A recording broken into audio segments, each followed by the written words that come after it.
নমস্কার বন্ধুরা, তোমরা দেখছো এসএস অনলাইন সলিউশন। লক্ষ্মীর ভাণ্ডার প্রকল্প হলো পশ্চিমবঙ্গ সরকারের একটি প্রকল্প যা 2021 সালে চালু করা হয়েছিল, যেখানে 25 থেকে 60 বছর বয়সী সমাজের অর্থনৈতিকভাবে দুর্বল মহিলাদের ক্ষমতায়ন এবং স্বাবলম্বী করার উদ্দেশ্যে আর্থিক সহায়তা প্রদান করা হয়। এই প্রকল্প চালু করার পর থেকেই বাংলার প্রতিটি ঘরে মা বোনেদের মুখে হাসির ঝলক দেখতে পাওয়া গিয়েছে। এই প্রকল্পের অধীনে SC/ST পরিবারের সমস্ত মা বোনেদের প্রতি মাসে 1000 টাকা এবং অন্যদের প্রতি মাসে 500 টাকা করে সরাসরি তাদের ব্যাংক অ্যাকাউন্টে প্রদান করা হতো। তারপর আবারও পশ্চিমবঙ্গ রাজ্যের মাননীয় মুখ্যমন্ত্রী মমতা বন্দ্যোপাধ্যায় লক্ষ্মীর ভাণ্ডার প্রকল্প নিয়ে বড় ঘোষণা করলেন। তো ঘোষণা সম্বন্ধে আলোচনা হবে ভিডিওটির মাধ্যমে। বন্ধুরা, আজকের ভিডিওর মেন বক্তব্য হলো আগস্ট মাসের পেমেন্ট কবে ঢুকবে।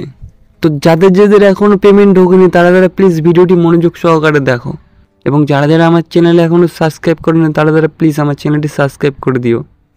মাননীয় মুখ্যমন্ত্রী মমতা বন্দ্যোপাধ্যায় মহিলাদের আর্থিকভাবে স্বাবলম্বী করার লক্ষ্যে চালু করেছিলেন লক্ষ্মীর ভাণ্ডার প্রকল্প। এই প্রকল্পের আওতায় মহিলাদের প্রত্যেক মাসে 1000 থেকে 1200 টাকা পর্যন্ত ভাতা প্রদান করা হয়।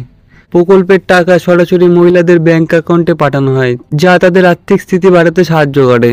লক্ষ্মীর ভাণ্ডার প্রকল্পের মাধ্যমে রাজ্যের দীনদারিদ্রিক মহিলাদের আর্থিক সহায়তা প্রদান করা হয়। তার তপশিলি জাতি উপজাতিদের SC/ST মহিলাদের মাসে 1200 টাকা এবং অন্য শ্রেণীর OBC জেনারেল মহিলাদের মাসে 1000 টাকা করে দেওয়া হয়। তো বন্ধুরা, আজকে জানবো আমরা লক্ষ্মীর ভাণ্ডারের টাকা আগস্ট মাসে যারা এখনও পায়নি তাদের টাকা কবে ঢুকবে। লক্ষ্মীর ভাণ্ডারের টাকা সাধারণত প্রত্যেক মাসে প্রথম সপ্তাহের মধ্যেই মহিলাদের ব্যাংক অ্যাকাউন্টে ঢুকে যায়। জুলাই মাসেও 10 তারিখের মধ্যেই টাকা প্রদান করা হয়েছিল। সুতরাং আশা করা যায় আগস্ট মাসের টাকা 10 তারিখের মধ্যেই উপভোক্তাদের অ্যাকাউন্টে জমা হবে।